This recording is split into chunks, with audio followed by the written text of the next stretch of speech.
1986년 20살에 20살의 젊은 나이로 하나님 말씀 장로신학대학교에 입학해서 길다면 길고 짧다면 짧은 35년을 하나님 말씀을 공부하고 말씀을 전한, 그리고 지금은 50대 중반이 된 제 인생을 하나님 앞에 감사할 수밖에 없다라는 그러한 생각을 이번 주간에 다시 한번 해보았습니다. 그렇습니다. 우리 인생이라는 것 늘 하나님의 장중 안에 있고 주님의 은혜인 줄 믿고, 나의 나된 것은 주님의 은혜다라는 고백은 우리 모두에게 필요한 줄 믿습니다. 그런데요, 오늘 말씀을 준비하면서 문득 이런 생각이 들더라고요. 제가 그동안 하나님 말씀을 교육전도사부터 꽤 많이 전했는데, 사람들에게 가장 은혜를 끼친 그런 설교들은 어떤 것들이 있을까? 그 중에 제 마음에 든 것과 또 성도님들 마음을 움직였던 것이 무엇일까라는 것을 문득 생각해 보았는데, 그 중에 언뜻 생각나는 것이 톨스토이의 사람은 무엇으로 사는가라는 단편을 인용하면서 하나님 말씀을 전했던 그 기억이 문득 떠올랐습니다. 이 설교를 부족한 종을 통해서 듣고 은혜 받았다라는 그러한 여러분들의 말씀을 들으면서 인생이 무엇인가 라는 것은 평생의 제 모토가 되었습니다. 그렇습니다. 인생이란 무엇일까? 인생은 무엇일까? 하나님의 은혜 안에서 우리 삶은 무엇일까? 우리 평생의 우리 과제인 줄 믿습니다. 다시 한번 저와 여러분에게 묻습니다. 인생이란 과연 무엇일까요? 한마디로 인생은 불완전한 세상과 부족한 인간들이 모여서 만들어내는, 어찌 보면 세상과 우리 믿는 자 간의 불협화음이고, 또 그 가운데 역사하시는 하나님의 놀라운 섭리인 줄 믿습니다. 그런데 세상이 하나님의 나라가 아닌 관계로 세상엔 참 많은 하나님의 사람과의 불협화음이 일어납니다. 그리고 인생이 어렵고 지루하고 힘들 때가 너무나도 많습니다. 이것은 우리 자신만의 문제가 아닐 것입니다. 내적인 문제가 있을 수 있고, 영적인 문제가 있을 수 있고, 외적인 문제가 있을 수 있는 복합적이고 예측이 불가능한 문제입니다. 그 일례가 바로 러시아의 급작스러운 침공 때문에 지금 전 국민이 어려움을 겪고 있는 우크라이나가 가장 큰 첫 번째 얘기가 될 것입니다. 개인적으로도 경제적인 어려움 때문에 정말 귀중한 목숨을 끊는 분들의 이야기가 수없이 들려오고 있습니다. 그리고 최근에는 경제적인 문제가 아니지만 마음의 병, 우울증의 문제로 이 한국의 신화를 일으켰던 넥슨의 창시자가 50대의 젊은 나이로 삶을 마감했다라는 그런 뉴스도 들어옵니다. 영적으로도 우리 교회와 우리 자신의 모든 문제는 하루도 쉴 날이 없는 줄 믿습니다. 그런데 그렇다면 우리에게 답이 있어야 하지 않겠습니까? 그리고 답은 무엇이 되어야 할까요? 삶이란 무엇인가? 거친 인생의 파도에서 우리의 진정한 버팀목과 우리의 승리의 비결은 무엇인가? 다시 한번 우리에게 질문과 답이 필요한 시대인 줄 믿습니다.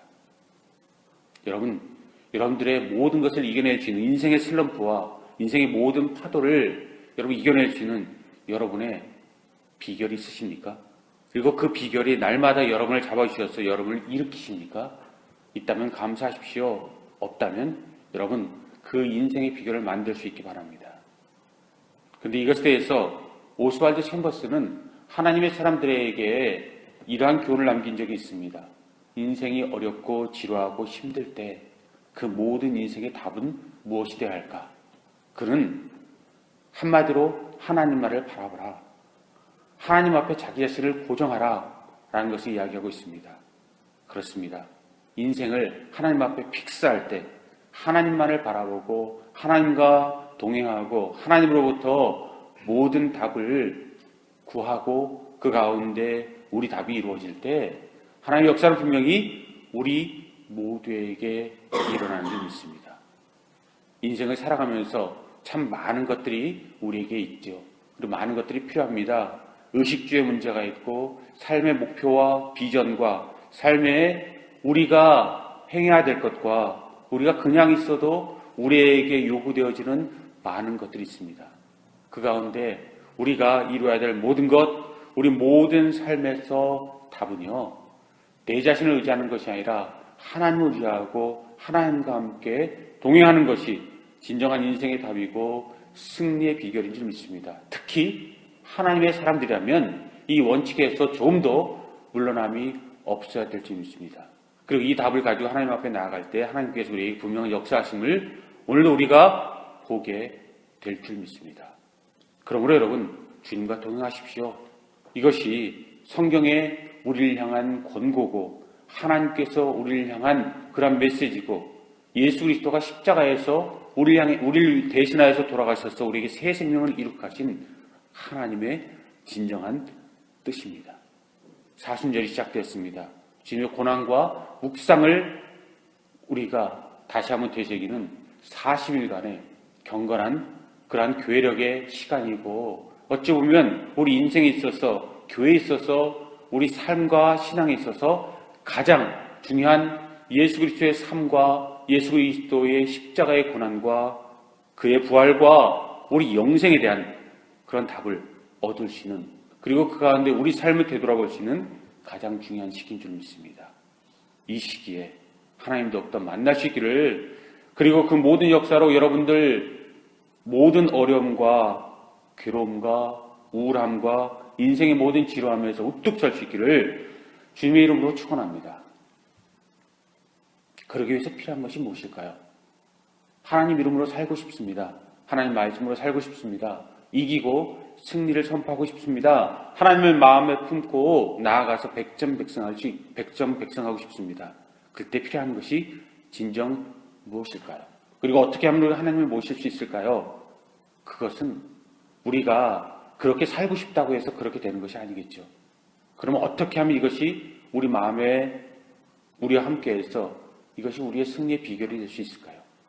그것은 영적으로 얘기하고 또 세상적으로 얘기해도 우리가 그것이 우리 가운데 승리의 요체가 될 수 있는 그런 비결은 우리에게 증거가 있으면 이 모든 것은 이루어질 수 있다는 것입니다. 그렇습니다. 하나님과 동행하시고 그분에게 고정하십시오. 암만 말을 해도 우리가 그 가운데 서지 못하는 이유는 증거가 없기 때문일 것입니다.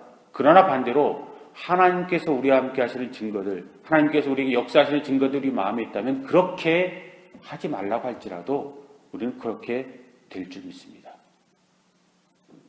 요한복음 5장 6절부터 8절까지가 그러므로 우리에게 있어서 예수 그리스도는 누구신가? 하나님이냐 인간이셨고 우리가 그토록 기다렸던 메시아였던 그분에 대해서 다시 한번 컨펌하고 있습니다. 그분이 우리에게 어떤 분인가를 재확인하고 있습니다. 그리고 오늘 본문 말씀 5장 9절부터 12절까지가 그러면 우리가 왜 예수 그리스도여야 하는가? 그리고 그분을 믿는 우리의 믿음의 결과는 무엇인가? 그것을 다시 한번 이야기하고 있다는 것입니다.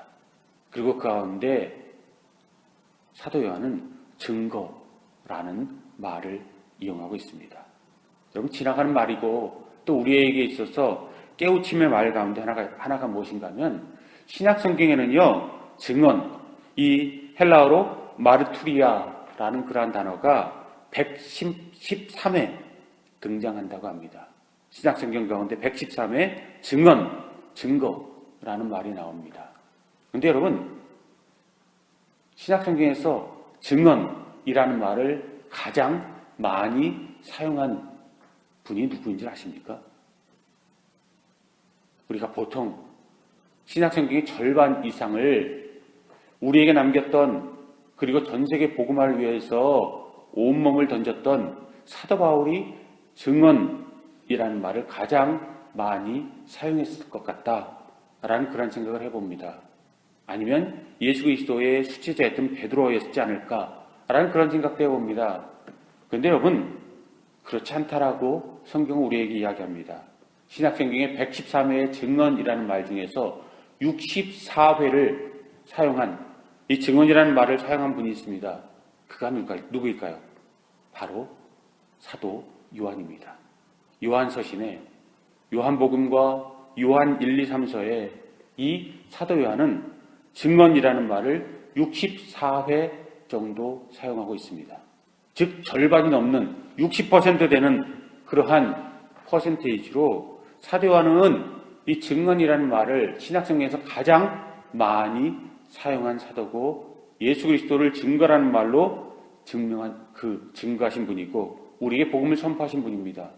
요한복음에서는 이 증거라는 말을 선포하는 주체로 세례 요한을 그가 들고 있습니다. 물론 하나님 아버지를 들고 있고 성령님을 들고 있습니다. 그리고 하나님의 말씀인 성경 말씀을 통해서 증거라는 그러한 단어를 사용하고 있습니다. 그리고 예수 그리스도 그분 자체의 말씀으로 또 그분의 사역으로 이 증언이라는 말을 사용하고 있고요. 우리가 최근에 보고 있는 요한일서에서는 이 사도 요한 본인의 말과 더불어서 우리가 지난주에 보았던 세 가지 증거, 성령과 물과 피라는 그러한 세 증거로 증언이라는 말을 우리에게 전하고 있습니다. 그리고 오늘 본문에서 다시 한번 성부 하나님 아버지의 그 아들에 대한 증거로서 다시 한번 우리에게 이 증언이라는 말을 이야기하고 있고 9절에 성부 하나님의 그 증거는 정확하게 그의 아들, 이 땅에 우리에게 주신 길이요 진리요 생명이고 유일한 우리 구원의 방편, 이 예수 그리스도에 대한 증언 우리가 만나게 됩니다. 그런데 여러분 이곳에서 이 사도 요한은 완료 시제를 문법적으로 사용하고 있습니다. 헬라어의 완료 시제라는 것은 이미 검증된 사건, 이미 일어나서 확증된 사건이라는 것입니다. 즉 과거에 이미 검증이 끝난 사건이고 우리에게 주신 하나님의 그 예정과 섭리의 확인 자금은 우리가 확인할 자금이 아니라 이미 확인되어져서 우리가 믿어야 할 문제라고 그가 이야기하고 있습니다. 그렇습니다, 여러분. 성부의 모든 증언은 우리를 향한 구원의 모든 말씀은 정확하게 예수 그리스도를 향해서 그 하나님 말씀이 집중되어져 있고 그 모든 외적 증거가 성경 말씀으로 우리에게 주어져 있습니다. 우리는 증거에 대한 이야기를 할 때 오늘 세 가지 증거에 대해서 살펴볼 텐데 그 첫 번째 증거가 바로 이 외적 증거가 우리에게 주어져 있다는 것을 여러분 기억하십시오. 그리고 성경이 이 외적 증거라는 것에 대해서 여러분 말씀을 더욱더 붙잡고 사는 그런 여러분들 될 수 있기 바랍니다. 그래서 사도 요한은 우리에게 도전합니다. 우리에게 이 외적 증거를 우리가 어떻게 믿어야 할 것이고 우리가 어떻게 우리 마음에 품어야 할 것인가. 세상에서도요 법정 증거주의가 채택되어 있습니다. 99%의 그러한 심증이 있을지라도 1%의 확증이 있지 않으면 무죄로 그 범인을 놔주한다는 것입니다. 그래서 많은 아이러니가 일어납니다. 그런데 이것은 세상적인 모든 일뿐만 아니라 교회 안에서도 영적인 모든 질서와 진리에서도 마찬가지입니다. 그래서 구약은 신명기 말씀에서 특별히 두세 사람의 증인을 가지고 이 증거를 확증할 것에 대해서 모세율법에서도 이야기하고 있습니다. 그런데 오늘은 이 사도 요한은 거기서 멈추지 아니하고 한 걸음 더 나아갑니다. 이 부패한 세상, 불의한 세상, 그리고 사탄이 판을 치고 인간의 모든 욕심이 다른 일을 범하고 다른 일을 아프게 하는 세상, 그리고 선을 악이 덮는 세상 가운데서 분명한 것, 우리에게 필요한 것이 무엇인가? 그것을 이야기할 때 세상의 모든 증거가 중요하고 교회 안에서도 증거가 중요하지만 더욱 중요한 것은 하나님의 증거라는 것입니다. 그래서 오늘 본문 말씀 보십시오. 우리에게 더욱 큰 증거가 있으니 그것은 바로 하나님의 증거다라는 것입니다. 우리가 세상 증거로 두세 사람의 세상 증거로도 이 모든 세상의 진리를 확증할 텐데 더 크신 세상에 감히 담을 수도 없는 하나님의 증거를 우리가 마음에 품고 살아가고 그 증거가 우리에게 증거하고 있다면 우리는 그것을 분명히 믿어야 한다고 그는 힘주어 우리에게 이야기하고 있다는 것입니다. 그리고 그것을 우리가 믿지 못한다면 그것은 그냥 예스와 노, 진리와 비진리의 문제가 아니라 더 큰 문제를 야기시킨다는 것입니다. 그것은 바로 우리가 믿는다면 하나님의 자녀라는 실증적인 증거가 우리에게 되어질 것이지만, 우리가 믿지 않는다면 그것은 하나님에 대한 모욕, 즉 하나님을 거짓말장애로 만드는 그런 역사가 되어진다는 것을 사도 요한은 우리에게 이야기하고 있습니다. 여러분, 나는 아닙니다. 우리가 그렇게 이야기할 수 있습니다. 예수님께서 12제자 중에서 배반자가 나올 것이라는 성만찬간에 그러한 하나님의 예언의 메시지를 보고 나는 아니지요, 예수님에게 물었던 그런 제자가 있었다라고 이야기합니다. 그것이 바로 사도 요한입니다. 그런데 여러분, 우리가 정말 중요한 것, 우리가 마음에 품고 생각할 것은 나는 아니지요 라는 말 가운데서 우리가 우리 자신을 돌아보는 것이 아니라, 우리가 우리 자신을 위로하는 것이 아니라 우리가 진리 위에 서 있느냐 그렇지 않냐가 하나님에 대한 경외심과 우리의 신앙에 대한 확증, 그리고 하나님에 대한 모욕, 하나님을 거짓말장애로 만드는 가장 중요한 그러한 가치 기준이 되어지고 우리 삶의 참과 거짓을 나누는 분명한 증거가 되어진다는 것입니다. 여러분, 이 자리에 있는 모든 분들이나 이 영상을 듣는 분들은 적어도 하나님을 만나서 중생의 체험이 있는 사람들입니다. 그리고 중생의 체험이 약한 분일지라도 적어도 하나님과 함께하는 하나님과 하나님의 나라에 관심 있는 사람들이, 그리고 그 모든 것에 갈망 있는 사람들이 적어도 예배하고 이 말씀을 듣는 줄 믿습니다. 그렇다면 하나님께서 우리에게 주신 외적 증거, 성경 말씀을 여러분의 마음에 품고 우리 가운데 세상보다 더 크신 하나님의 증거를 믿고 하나님의 말씀대로 살아서 하나님께서 주시는 모든 역사 가운데 우리 삶에 진리의 꽃을 피울 수 있게 바랍니다.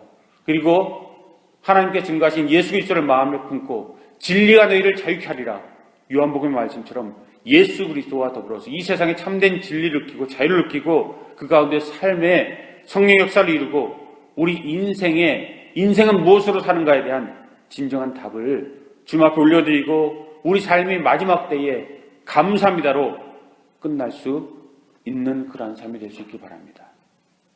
두 번째, 우리에게 주시는 하나님의 두 번째 증거는 무엇일까? 그것은 바로 내적 증거라고 사도 요한은 이야기하고 있습니다. 오늘 본문 말씀을 보십시오. 10절 말씀에 이렇게 이야기합니다.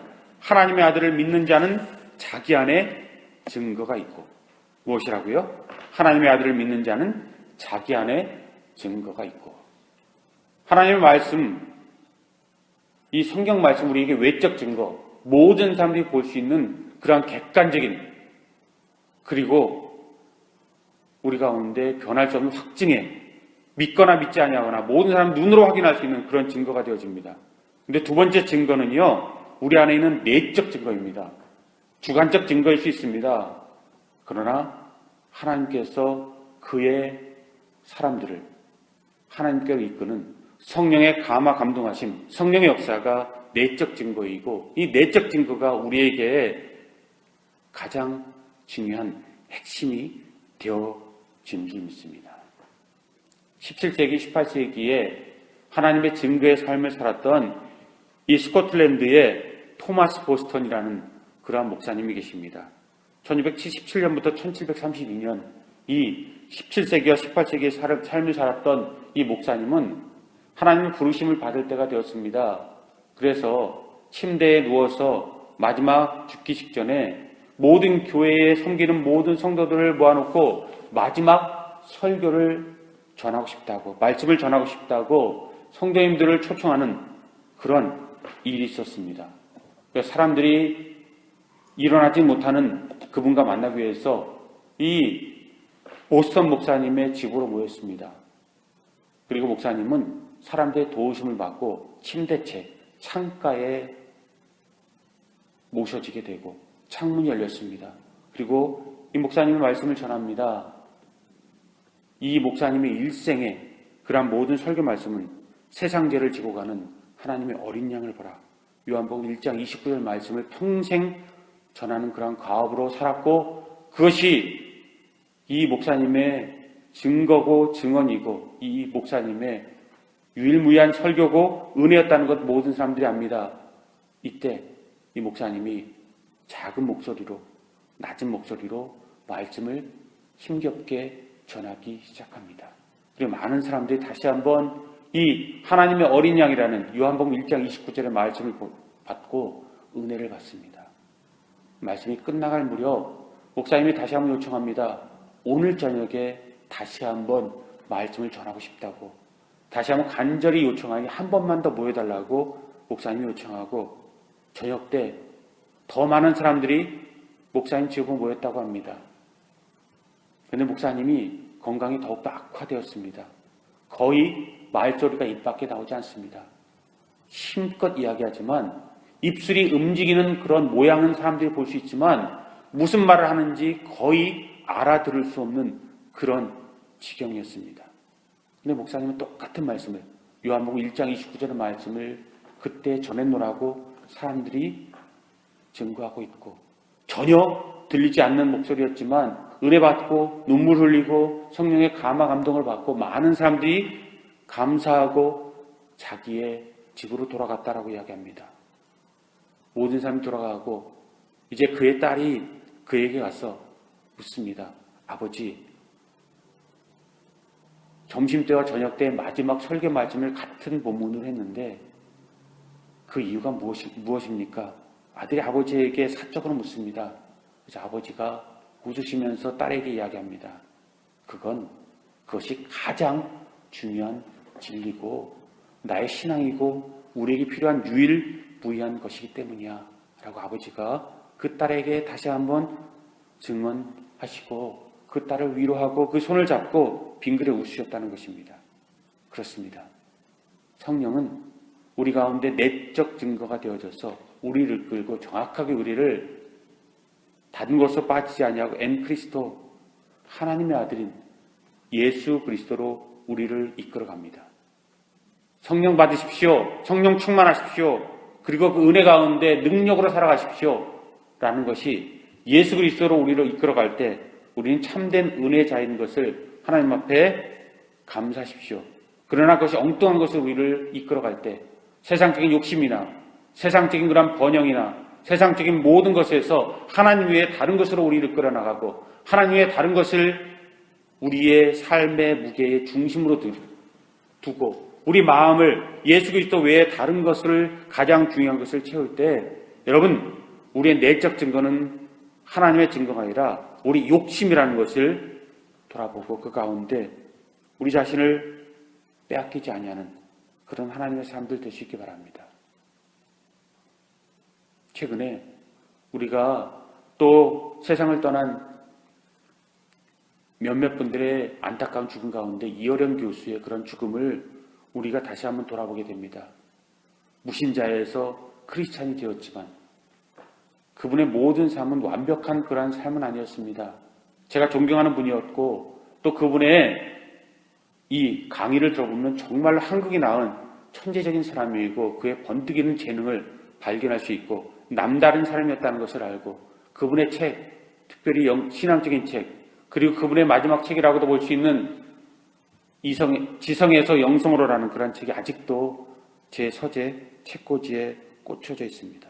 근데 안타까운 것은 이분은 신앙과 불신앙의 늘 문턱에 서 계셨다는 것입니다. 덜하지도 않고 더하지도 않고 깊은 하나님의 영적인 물결 가운데 들어가서 성령 충만한 삶을 살았다기보다는 신앙인과 불신앙의 그 문턱에 서 계셨다는 것이 참 안타까운 그런 마음입니다. 여러분 믿는다면 더욱더 깊은 하나님의 세계로 더욱더 나아가시기 바랍니다. 에스겔의 골짜기의 환상처럼 또 선지자들의 모든 말씀처럼 말씀이 하나님의 성경과 하나님의 성경 말씀에서 흘러나올 때 그것을 발목을 적시는 데서 멈추지 아니하고 그것이 무릎을 적시고 허리를 차고 우리 키를 넘어서 우리를 온 우주보다도 더욱더 깊이 담글 수 있는 그 역사 가운데 만나서 그 역사를 이뤄갈 수 있기 바랍니다. 그리고 그 가운데 성령 역사를 이룰 수 있기 바랍니다. 은혜를 선포할 수 있기 바랍니다. 그리고 성령 충만한 삶을 살 수 있기 바랍니다. 근데 그렇지 못하다면요. 나는 충분히 지성적인 사람이라서 영적인 감성적인 사람이 아니라서 그래도 나는 이어령 교수 같은 그러한 삶을 살 수밖에 없다. 나는 그 모든 것에서 내 자신을 온전히 드릴 수 없다라는 그런 분들이 혹시 있다면 저는 여러분에게 개인적으로 이런 권고를 드리고 싶습니다. 최근에 넷플릭스에서 김혜수 씨가 열어낸 소년심판이라는 그러한 이 작품이 사람들 가운데 많이 회자되었습니다. 소년범을 재판하는 그 판사가 소년을 극히 혐오합니다. 스스로도 이야기합니다. 나는 소년 범죄를 혐오하는 사람입니다. 그렇게 이야기하고 그의 심판은 정말로 냉정이 그지없습니다. 이 어린 아이들이라고 해도 전혀 용서가 없습니다. 근데 그런 이런 이야기를 하더라고요. 나는 소년 범죄자들을 혐오합니다. 그런데 나는 그래서 더욱더 그들을 다른 것에 휘둘리지 않고 철저하게 증거에 따라서 그들의 유죄와 무죄를 판단하고 철저하게 중립의 입장에 서서 그들을 죄가 있는 사람들에겐 죄를 묻고 죄가 없는 사람들은 풀어주고 그 가운데 부끄럽지 아니하는 역사와 법의 심판대 앞에 난 서 있고 그것으로 정확하게 법대로 판단할 것입니다. 그런 이야기를 이 작가는 이 주연 배우의 입을 통해서 우리에게 이야기하고 있습니다. 저는 감히 이것을 우리 가운데서 적용해 보고 싶습니다. 성령 충만해서 영적 가운데 있다면 감사하십시오. 그러나 그렇지 않다면 내가 그 가운데서 지성적인 것 가운데서 내가 아직도 벗어나지 못하면 그래서 더욱더 가부간의 참과 진리 가운데 정확한 판단을 내리시기 바랍니다. 좀 더 개인적인 이야기로 넘어가 볼까요? 여러분 진정 미워하는 사람이 없습니까? 원수를 사랑하라 라는 말씀 가운데 여러분 하늘으로 한 점 부끄러움이 없습니까? 최근에 어떤 목사님이 설교하실 때 나는 성령 충만해서 미운 사람이 하나도 없습니다. 이 가운데 있는 모든 성도들 나는 다 사랑스럽습니다. 라는 그런 이야기를 하시는 것을 보고 많은 사람들이 아멘으로 화답하고 참 분위기 좋고 은혜되는 그런 설교 말씀을 들은 적이 있습니다. 근데 여러분도 그렇습니까? 모든 사람들이 다 하나님의 은혜 안에 사랑스럽고 감사하고 여러분 가운데 미움이 남지 않고 그 모든 원수까지 사랑하는 그라는 것에서 오리를 가져가는 사람에게 심리를 가지고 겉옷을 달라는 사람에게 속옷을 주고 정말 나를 찔르는 가시 같은 사람들 여러분 마음으로 품고 전혀 밉지 않고 감사합니다. 여러분 이야기하실 수 있습니까? 솔직히 저는 이것에 대해서 자신 없습니다. 나는 미워하는 사람이 없다라고 이야기할 수 없는 것이 저의 현실이고 저의 부끄러운 고백이고 저의 부족함입니다. 그런데 여러분 저는 분명히 믿는 것이 있습니다. 저는 모든 사람들을 사랑하지 못하지만 그 가운데 정말 그래서 부끄러운 주님의 종이고 하나님의 사람이지만 분명히 고백하고 내 마음에 품는 것이 있습니다. 내가 많은 사람들을 사랑하지 못하지만 아직도 완성되지 못한 부끄러운 가장 부족한 하나님의 제자이지만 그래서 그들을 미워하고 그들과 전쟁을 벌이는 것이 아니라 많은 사람들, 하나님을 믿지 아니하는 사람들, 믿었다 떠나는 사람들, 하나님을 아프게 하고 교회를 아프게 하고 진정 거짓된 믿음을 가진 사람들 그리고 거짓된 삶들 그 모든 것을 보면서 적어도 나는 그들과 싸워서 이기겠다는 것이 아니라 나는 그들처럼 살지 않겠다. 나는 그들을 통해서 교훈을 받고 내 삶에 적용하겠다. 라는 그러한 믿음이 그리고 그러한 결심이 저에게 있습니다. 제가 소년심판의 김혜수 씨를 이 소년심판이라는 세상적인 그러한 드라마부를 인용한 것도 이것과 무관하지 않습니다. 나는 소년들을 혐오하기 때문에 공명정대한 재판을 할 것이라는 그의 이 선포처럼 작가의 선포처럼 세상의 많은 악한 것들과 부조리한 것들과 부끄러운 것들과 전쟁의 모든 소음과 인생의 부끄러운 가운데서 적어도 우리는 그렇게 살지 말아야지 라는 그러한 은혜 가운데 여러분들 하나님을 만날 수 있는 그런 모습으로 그럴수록 세상이 더욱더 잘못된 것으로 갈수록 그럴수록 더욱더 제대로 된 삶을 꿈꾸는 그런 여러분들이 될 수 있기 바랍니다. 그런 지성적인 삶이 여러분들 하나님의 자녀로 만들시기 바랍니다. 그리고 여러분들 충분히 감성적이고 은혜 충만한 사람이라면 영적으로 더욱더 원수를 사랑하라는 말씀, 모든 것, 오른뺨을 치는 사람에게 왼뺨을 드러내는 사람이 되라는 것이 가능하다면 더욱더 그렇게 사십시오. 그리고 그것이 여러분의 은혜인 줄 믿습니다. 중요한 것은 여러분들이 잘못된 것을 보고 미워하는 마음을 마음에 상처로 갖고 그것으로 새기지 못하고 그것이 여러분에게 늘 가치가 될지라도 나는 그렇게 살지 아니하겠다. 하나님의 자녀는 나는 그들과 똑같은 자가 되지 않겠다라는 그런 믿음을 갖든지 아니면 예수 그리스도처럼 저들의 죄를 용서해 주옵소서 다 이루었다라고 말씀하신 예수님처럼 살든지 여러분 분명한 것은 여러분들의 은혜와 믿음이고 똑같이 창조하지 않은 하나님에 대한 우리의 신앙의 고백이고 신앙의 열매인 줄 믿습니다.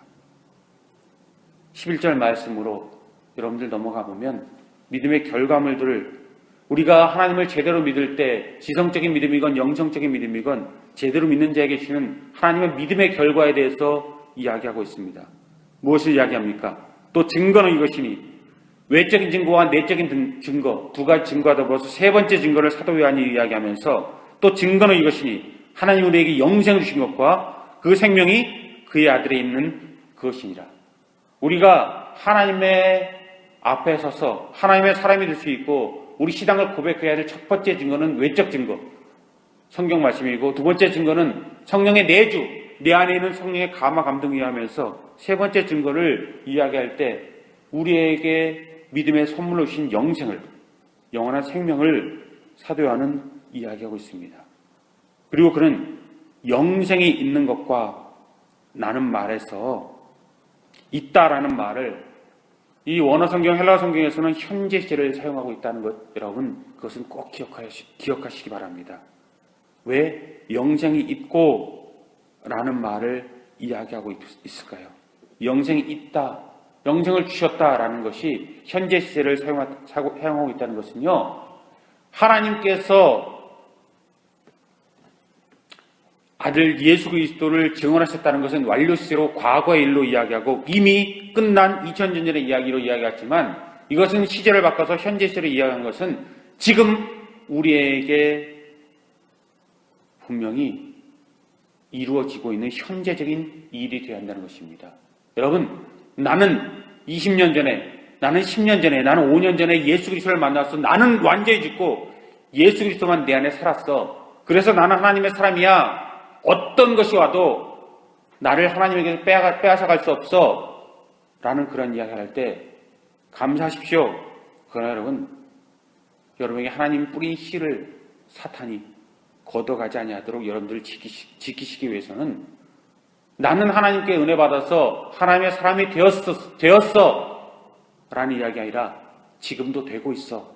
하나님과 함께 지어져 가고 있는 사람이고 나는 현재 시제로 영생이 내 안에 있어서 already but not yet 이라는 말 가운데 already라는 말을 우리에게 이미 주신 것이 이미 우리와 함께 있었던 하나님의 은혜가 내 가운데 빼앗긴 것이 되어지고 내 가운데 헛것이 되어지지 아니하고 내 가운데 알곡이 더욱더 되기 위해서 현재 진행형으로 하나님과 함께 동행하는 여러분들, 영생이 내게 있었어가 아니라 영생이 내게 있고 있을 거야 라는 진행형의 은혜로 하나님을 만나는 그런 하나님 사람들 될 수 있기 바랍니다.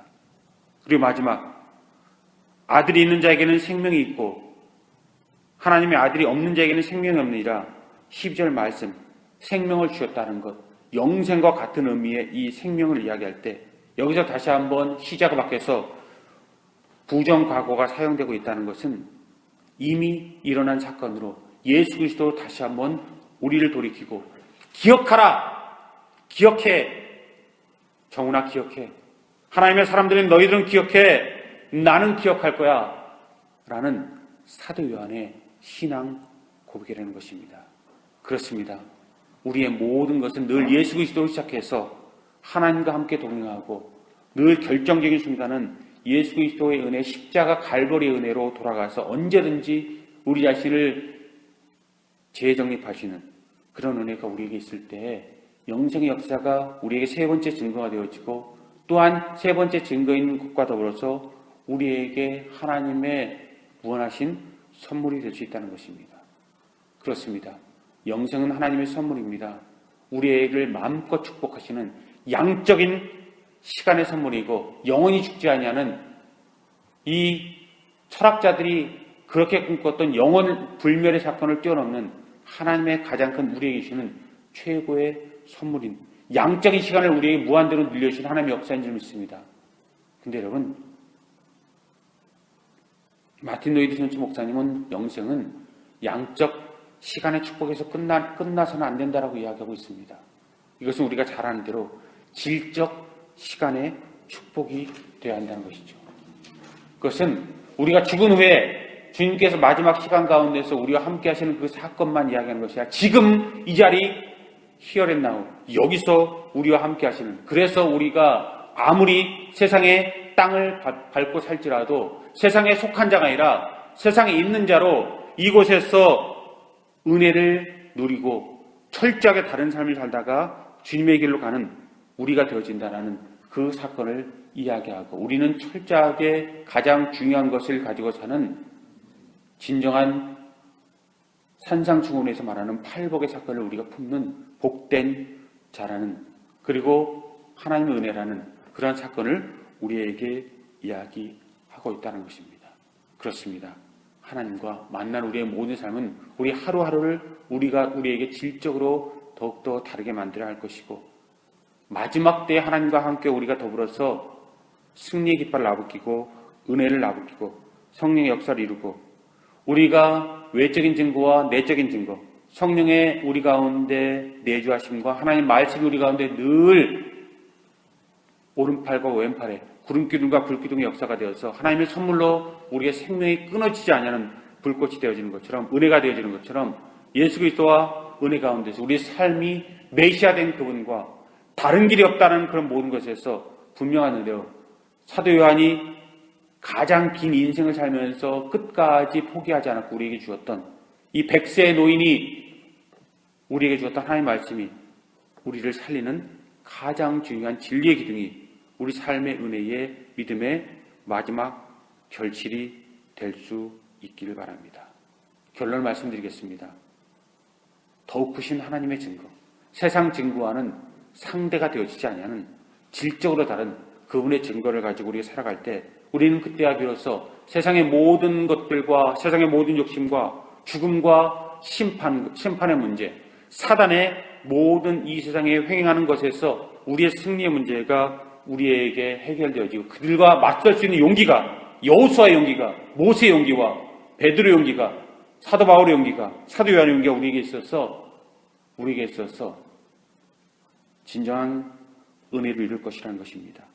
그리고 결국 그 모든 것이 우리 가운데 함께할 때, 요한일서 4장 4절부터 6절까지 말씀, 5장 4절부터 5절까지 말씀, 결국 그 은혜가 우리 가운데 함께 있어서 지워지지 아니하는 하나님의 은혜로 우리 삶의 표징이 되어질 때, 결국은 세상과 맞설 뿐만 아니라 세상을, 사탄을 이길 수 있는 능력이 되어질 것이라는 것입니다. 사순절이 시작되었다고 말씀드렸습니다. 그런 은혜가 우리 가운데 함께해서 외적인 증거와 내적인 증거와 더욱 크신 하나님의 증거와 여러분이 함께하고 저와 함께하고, 내가 부족하건 내가 하나님 앞에 성령 충만하건 은혜가 더욱더 우리 가운데 덮고 덮여지고 감사함이 되고 선물이 되어지고 우리 삶의 표대가 되어져서 성령의 역사로 은혜를 이루시기를, 십자가와 더불어서 우리가 가장 소중한 것을 마음에 품고 부활의 역사로 성령의 역사로 일어나서 우리 하나님의 소유자가 되시기 바랍니다. 부스러기들만 붙잡고 아웅다웅 살아가다가 가장 중요한 것을 잃어버리지 아니하고, 부수적인 모든 것을 내어버릴지라도 가장 중요한 한 가지를 품어서 값진 진주를 위해서 모든 것을 포기했던 이 복음서의 진주 비유처럼 여러분들이 진정 하나님의 것으로 빛날 수 있기 바랍니다. 폴 워셔 목사님은 이야기합니다. 참된 그리스도인은 누구냐? 쓰잘데기 없는 이 세상에 부질 없는 여러 가지 잡동사니를 버리고 가장 중요한 하나님을 품고 사는 것이 그리스도인의 증거다. 내가 그리스도인이라는 그러한 확증이다. 라는 말씀처럼 예수 그리스도와 함께 일어서고 그분과 함께 동행하고 그 역사로 하나님의 증거로 우리 삶이 분명 빛나고 그 역사를 하나님 앞에 감사 영광 돌리시기를 십자가 사건이 오늘도 우리에게 가장 감격의 사건이 되어지고 우리에게 역사의 사건이 되어지고 능력이 되어서 삶의 모든 문제와 영의 모든 문제와 하나님의 역사를 우리 가운데 이루시기를 주님의 이름으로 축복합니다.